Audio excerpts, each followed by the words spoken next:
Start. मैं आपका मित्र कुंदन आप लोगों के बीच आज बोले थे हम लोग कि 12/0/21 से रिलेटेड जो मामला होगा 1-2 दिन में शॉर्ट आउट सारी कहानियां आप लोगों को कह दी जाएगी और सारा सारांश पॉइंट बाई पॉइंट हमारी टीम के द्वारा और सुशील भाई के द्वारा आप लोग को बताया जाएगा और उस सारांश को सुनिए। इसके बाद आगे का फैसला बताया जाए। गाइस यहाँ पे हम लोग एक्टिव मेंबर हमारे जो दिख रहे हैं वो आपके केस के रिलेटेड जो इतना इशू हो रहा था उसके लिए हम लोग यहाँ पे इकट्ठा हुए हैं। इसमें मेन इशू आप लोगों को है कि 26 का लेटर में एक्चुअली 2 पॉइंट है। एक पॉइंट है जो 2011 का लाइफ टाइम वैलिडिटी के साथ एंट्री, दूसरा पॉइंट है कि उसमें मेरिट और नॉट मेरिट को इक्वल किया गया और उसके बाद उसको नियोजन में 7वें उसके आगे के चरण में जाने के लिए वैलिड किया गया। चलिए अच्छी बात है, मान लेते हैं। अब हम अपने ड्राफ्टिंग पे आते हैं।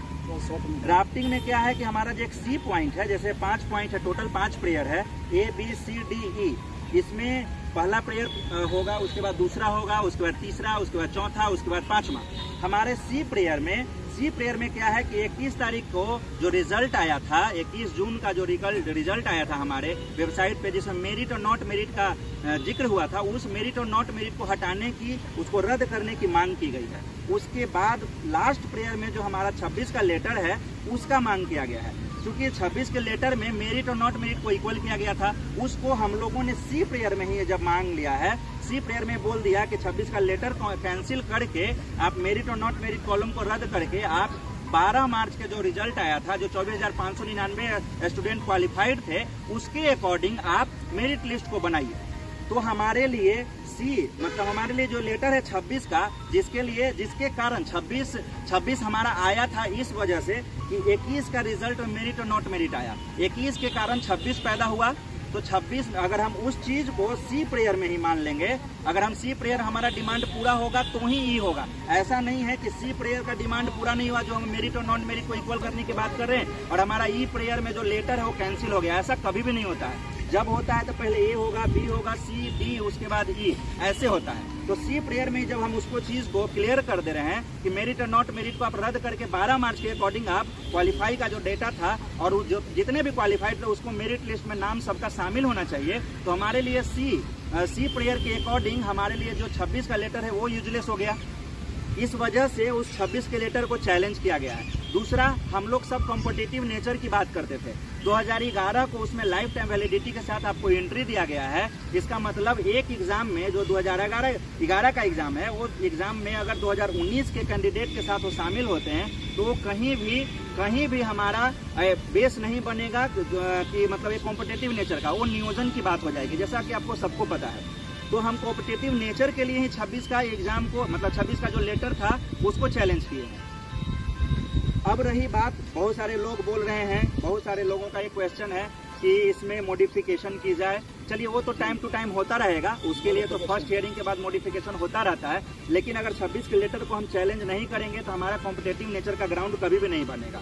अब बात आई, आप लोगों के क्वेश्चन हमेशा एक कॉमन क्वेश्चन ये होता है कि जब 21 भी कैंसिल हो गया, 26 भी कैंसिल हो गया, तो 12 मार्च पे आएगा। 12 मार्च में 24,599 का डाटा अगर गवर्नमेंट अगर उस चीज को चेंज कर दे तो क्या होगा? चलिए इस चीज का भी हम जवाब देते हैं। अगर उस टाइम गवर्नमेंट डाटा अगर चेंज करता है तो कोर्ट सबसे पहले उसको घेरेगा कि आपने डाटा 12 सब्जेक्ट का जब कंप्लीट रिजल्ट था तो डाटा में इतना वेरिएशन क्यों, और वेरिएशन है तो वहाँ पे अगर आपको लगेगा कि वहाँ पे हमारे अगेंस्ट हो रहा है तो वहाँ पे क्या हम PIL का जो लेटेस्ट रिजल्ट आया था 80,402 को सीट बढ़ा के फेयर चांस की डिमांड की गई। तो उस चीज को अकॉर्डिंग भी हम लोगों को वहाँ से नियोजन में जाने का आराम से मौका मिलेगा। कहने का तात्पर्य ये है कि अगर हम केस जीत गए तो नियुक्ति और केस हार गए तो नियोजन।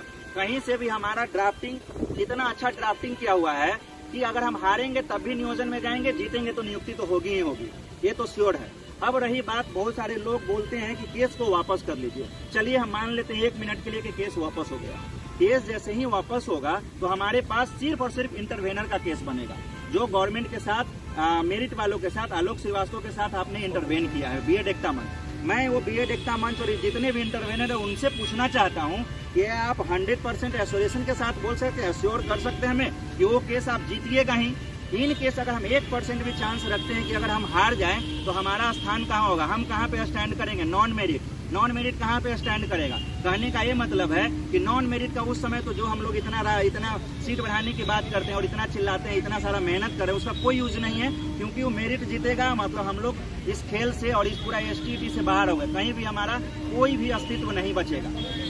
इसके बाद लोगों का ये भी कहना है, जैसे होता क्या है ना कि केस का हियरिंग होती है, ठीक है, केस की हियरिंग हुई आपकी, जब भी हियरिंग होगा उसमें क्या है कि गवर्नमेंट का उस समय पक्ष देखा जाता है, हमारा पक्ष देखा जाता है। गवर्नमेंट का जैसे जैसे अपना बात आएगी, जैसे जैसा उसका मतलब अपना केस का रुख जिस डायरेक्शन में आएगा, उस समय हम डाटा बार उसके अकॉर्डिंग डाटा को मॉडिफाई करते रहते हैं। तो वकील साहब उस चीज को हम लोगों को बोलेंगे, उसके अगेंस्ट जो गवर्नमेंट दिया जाएगा उसको हम लोग रिस्पॉन्स के रूप में वो अपने डाटा को चेंज करते जाएंगे। जैसे कि हमारा 80,000 का डाटा है, वो भी हम लोगों ने वकील साहब के पास वो डाटा दे चुके हैं। वो हमारा फर्स्ट हियरिंग जैसे होगा उसके बाद वो डाटा भी अगर नीड जैसे बढ़ते जाएगा, हम लोग अपना उस केस का रुख हम लोग बदलते जाएंगे। तो केस हमारे जिस परिप्रेक्ष्य में किया गया था, जो 12 मार्च के परिप्रेक्ष्य में था, उसके अकॉर्डिंग बेस्ट केस है। अगर हम हारेंगे तब भी नियोजन और जीते तब भी नियुक्ति, हमारा कहीं से कोई लॉस नहीं होने वाला है, इस बात को आप अच्छे से समझ लीजिए। बाकी आप हमारे जो मित्र हैं पवन जी और एक्टिव मेंबर, वो आपके सामने कुछ बात को रखेंगे। सबको नमस्ते। मैं दो पॉइंट क्लियर करना चाहूँगा जिसको लेकर के बेसिकली जो हम लोग अस्वस्थ रहते हैं, मैं भी अस्वस्थ था, मैं तो इसमें कोई पिटिशनर नहीं, मैं बस एक एक्टिव मेंबर, फिर भी कुछ पॉइंट्स को लेकर के मैं भी अस्वस्थ और स्क्रीनशॉट मार्केट में आई और मैंने उसको देखा तो मैं भी बहुत अस्वस्थ था कि क्या हो गया, तो यहाँ पर पब्लिक कलेक्टर चैलेंज कर दिया। लेकिन जब मैंने पर्सनली इस केस को देखा और एक दो जुडिशियल पर्सन से इसको सजेशन लिया तो ऐसा कुछ नहीं था कि डायरेक्टली 26 में जो लेटर है उसको चैलेंज किया जा रहा है या उसको क्वेश्चन करनी यानी उसको रद्द करने की बात करी जा रही है। चीज़ें देखिए, इसमें जो भी चीज़ है एक दूसरे से लॉजिकली रिलेटेड है और मैं इस पर केस के बारे में तो सुशील जी ने बहुत चीज़ बता दिया, तो मैं आप लोग से भी आग्रह करूँगा कि आपके पास भी इसकी ड्राफ्ट को भी एटलीस्ट आज के डेट में तो एटलीस्ट पहुँच गई हो, तो आप भी अपने एंड से जो भी जुडिशियल पर्सन है या जो बंदा आपके टच में है, जो कि उचित लॉ फॉर्म से जुड़े हुए हैं, जो कि मौली साहब जो कि इस केस को हैंडल कर रहे हैं, उससे ऊँचे योजना का या फिर बहुत सारे एक्सपीरियंस उनके पास है, उससे भी आप एक बार सजेशन इस ड्राफ्ट पे जरूर लीजिए। अभी देखिए, इस केस रद्द होना नहीं होना जारी रखना है बहुत आसान है, हम अभी भी इसको रद्द कर सकते हैं या जारी रख सकते हैं, दोनों अपने हाथ में। लेकिन ये ऐसा नहीं कि व्यक्तिगत रूप से कुंदन जी इसको रद्द कर देंगे या व्यक्तिगत रूप से कुंदन जी इसको कर देंगे, क्योंकि कुंदन जी को इस केस से कोई भी गोल्ड मेडल मिलने नहीं जा रहा है।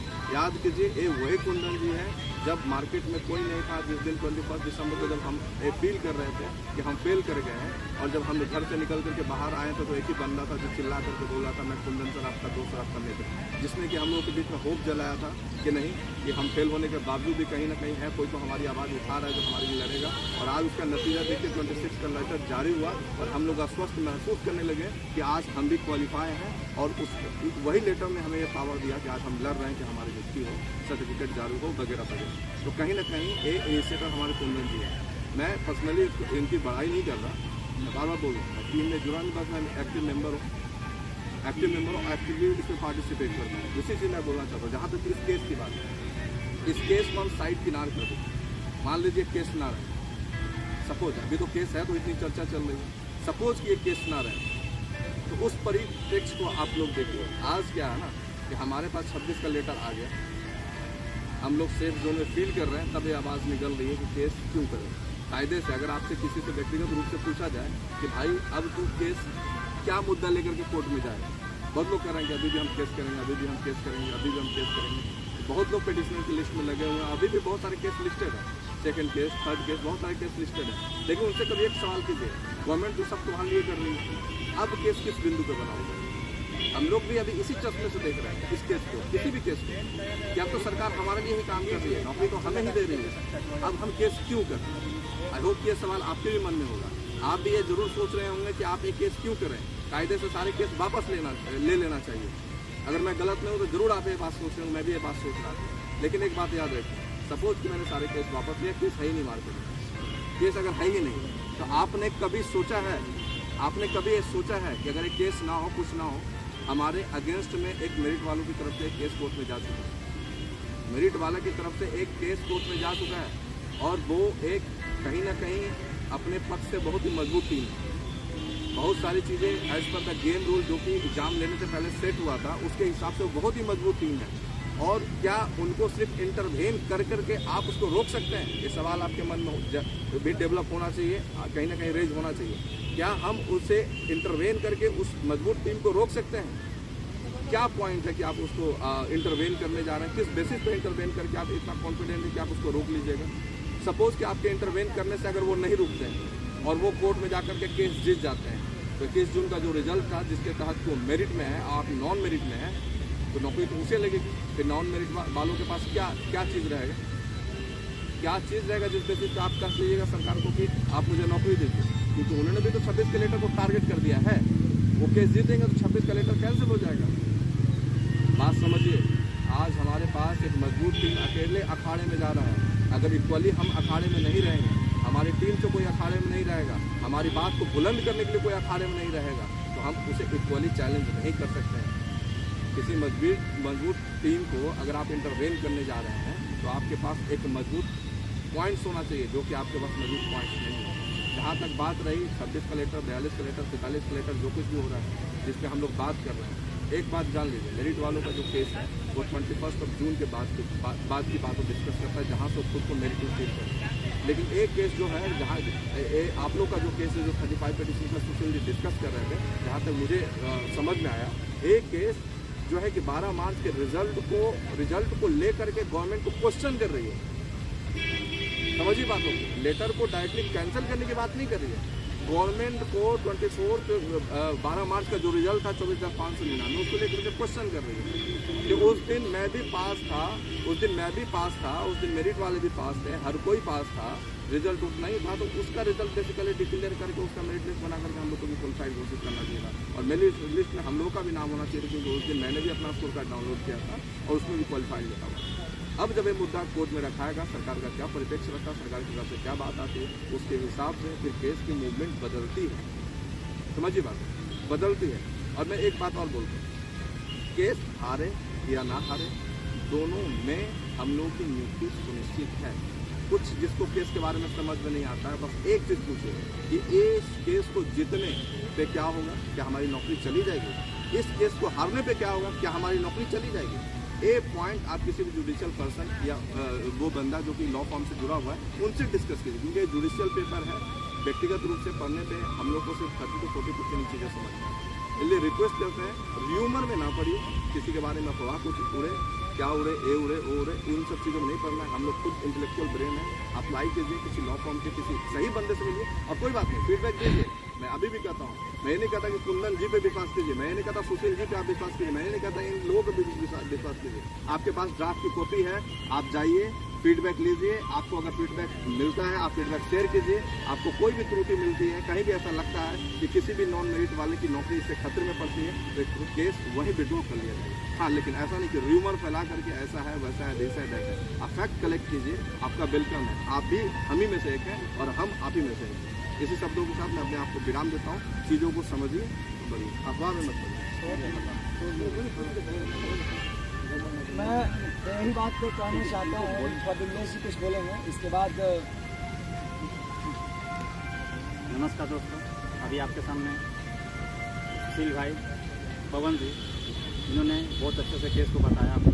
आप लोग को सिचुएशन समझ में आया होगा, लेकिन मेरा यही कहना रहेगा, बाकी केस का डिस्कस हो चुका है। आप लोग को यही समझना है कि हमें बस फैक्ट को देखना है, बिना किसी के कहाये में, बिना किसी के भ्रांतियों को फैलाने को देखकर कि हाँ ये चीज़ सही है, ये चीज़ सही है, ऐसे मत मानिए। पवन जी ने बोला, आप जुडिशियली जो चीज़ से जुड़े हुए हैं उनसे पूछिए कि हाँ ये केस क्या है, इससे क्या घाटा है, क्या नाफा है, क्या डाउट है, इस चीज़ को क्लियर कीजिए। उसके बाद आप लोग आइए, हम लोग से मिलिए, क्या प्रॉब्लम है, नहीं है, इस पर डाउट को क्लियर कीजिए। जैसा आप लोग को लगेगा कि नहीं इसमें कुछ प्रॉब्लम है, तो इस केस को उस समय ही डिस्कस करके आप लोग के सामने जो होगा डिसीजन, वो फाइनल डिसीजन होगा कि हम लोग केस को क्या करना है, लेना है या मॉडिफाई करना है, जो भी हो वो होते रहेगा। फर्स्ट हियरिंग के बाद ऐसे भी जो है कि केस जैसे सरकार मूव करती है वैसे वैसे हम लोग के वकील भी उस चीज़ को लेकर, डाटा को लेकर मूव किया जाएगा। इसलिए आप लोग इसके लिए परेशान मत लाइन होइए। में और जोड़ना चाहूँगा जो इस चीज़ को लेकर के देखिए, जिसे भी लगता है कि फलाना केस कर रहा है, ढेकाना केस कर रहा है, एक केस कर रहा है, वो केस कर रहा है, व्यक्तिगत रूप से कर रहा हूँ, तो मैं इस केस से कहीं जुड़ा हुआ नहीं मैं पिटिशनर हूँ। एक बात आप समझ लीजिए, कोई बंदा जो केस कर रहा है, फिर भी मैं इस चीज़ के लिए आज बोल रहा हूँ और डट के बोल रहा हूँ, जो सच्चाई उस बात को मैं रखता हूँ। कोई भी बंदा एक केस कर रहा है, कहीं ना कहीं मैं पिटिशनर नहीं भी हूँ, लेकिन एक केस कहीं ना कहीं हमारे भविष्य का फैसला कर रहा है। इसलिए मुझे जागरूक रूप से इन सब चीज़ों से जुड़ना बहुत जरूरी है। आप एक बार किसी के अखबार में पढ़ने से पहले जरूर सोचिए क्या ये बंदा जो केस आगे लीड करके जा रहा है, इस केस के लिए उसको कोई गोल्ड मेडल मिलने वाला है? नहीं, कहीं ना कहीं बंदा आपके लिए फाइट कर रहा है। इसलिए अपने सेंटिमेंट को बरकरार रखिए, सच्चाई पर विश्वास कीजिए। नहीं समझ में आता है जुडिशियल पर्सन से फीडबैक लीजिए, मैं बार बार कर रहा हूँ, स्टडी कीजिए और जहाँ फीडबैक लगता है आप दीजिए, चीज़ें रोल बैक हो जाएगी। कोई नहीं, आपसे बात करके एक चीज़ और हम ऐड करना चाहेंगे, जैसे ही हमारा 26 का चैलेंज होगा, 21 का चैलेंज होगा, तो 12 मार्च में अगर डाटा चेंज भी होता है तो PIL जो हमारा डाटा चेंज होगा, गवर्नमेंट अगर डाटा चेंज होगा तो गवर्नमेंट वहीं पे घेराएगी। जैसे ही डाटा वेरी करेगा, आप लोगों के मन में होगा कि 69,581 का डाटा वहाँ पे दे देगा, जहाँ पे 24,599 का डाटा है क्वालिफाई का, तो वहीं पे हम गवर्नमेंट को घेरेंगे। और वो जो PIL जिस रिसेंट PIL था जिसमें 80,402 का बात किया गया था और उसमें सीट बढ़ा के सबकी फेयर मौका देने की बात की थी, वहाँ से भी हम नियोजन में चले जाएंगे। तो कहीं से हमको कोई लॉस नहीं है। अगर जीत गए तो नियुक्ति होगी और हार गए तो नियोजन होगी। इसलिए केस जिस परिप्रेक्ष्य में किया गया है, जिस समय किया गया था, उससे बेस्ट केस है और इसको हम लोगों ने बहुत लोगों से डिस्कस किया है और सभी जगह से यही रिस्पॉन्स आया है। उसके बाद भी अगर आप लोगों को लगता है कि कुछ डाटा वगैरह ऐड हुआ, हम लोग डाटा भी मौली सर को दे चुके हैं। वो फर्स्ट हियरिंग के बाद वो डाटा जैसे गवर्नमेंट मूव करेगी उसके अकॉर्डिंग डाटा बहुत सारा वेरिएशन होता रहता है, बहुत सारा डाटा चेंज होते रहता है। तो इसके लिए टेंशन न लें। और दूसरा, सिर्फ इंटरवेनर को केस को अगर वैल्यू देकर सिर्फ इंटरवेन करेंगे तो मेरिट को चैलेंज करने के लिए एक केस होना चाहिए। उसके पैरेलल ही हमारा केस है जो मेरिट को चैलेंज करेगा। और सिर्फ इंटरवेनर को अगर हम इसमें अति करते हैं, उस पर अगर हम लोग सिर्फ डिपेंड हो जाते हैं तो हमारे लिए दिक्कत यही है कि अगर हम इंटरवेनर में अगर हार जाएंगे तो हम कहीं नहीं रहेंगे और सिर्फ मेरिट की ज्वाइनिंग होगी। ये कहीं ना कहीं, ये केस कहीं ना कहीं हमारे लिए सुरक्षा का कवच है। इस बात को ध्यान रखें। और मॉडिफिकेशन तो हमेशा होते रहेगा, केस जैसे जैसे मूव करेगा वैसे वैसे मॉडिफिकेशन होता रहेगा। एक बात भाई कि हम भी नॉन मेरिट हैं, ये हमारी भी जॉब की बात है। जितना आपके लिए इम्पोर्टेंट है उतना ही मेरे लिए इम्पोर्टेंट है। तो ऐसे नहीं है कि हम खुद के दुश्मन हो सकते हैं, कभी भी नहीं। इस बात को दिमाग में रखिए। ये जहाँ भी लगेगा, मुझे खुद जहाँ पे भी लगेगा या आप लोगों को जहाँ पे लगेगा कि ये केस हमारे लिए खतरे साबित हो रहा है, उस समय ही उस पॉइंट पे भी हम गवर्नमेंट के साथ जाके हम लोग सट सकते हैं और उसके डिसीजन के साथ हम नियोजन में जा सकते हैं। तो ये केस कहीं से भी हम लोगों को कोई प्रॉब्लम क्रिएट नहीं करने वाली है और पैरेलली मेरिट केस के अगेंस्ट पैरेलली खड़ी है। तो ये बहुत ही इम्पोर्टेंट केस है, इस बात को हमेशा ध्यान दें। सबसे बड़ी बात है अभी यहाँ पे सुशील भाई, पवन भाई और विमलेश जी और हमारे सारे कमलेश भाई और सुबोध जी, सारे लोग यहाँ पे एक्टिव मेंबर अवेलेबल हैं और सब ने केस के बारे में अच्छा कहा। केस रियल में सही है, लेकिन भ्रामक इतना फैलाया जा रहा है, सिर्फ कुंदन को थोपा जा रहा है कि किसी तरह इसका चेहरा बर्बाद करें। आप लोग जान रहे होंगे, देख रहे होंगे, जिस समय केस हुआ था उस समय 35 लोग अवेलेबल थे और 35 की सहमति हुई थी इस ड्राफ्ट पे। ऐसे थोड़े ना हुई थी, टोटल 35 लोग की सहमति हुई थी इस ड्राफ्ट पे और सारे लोगों ने पढ़ा था।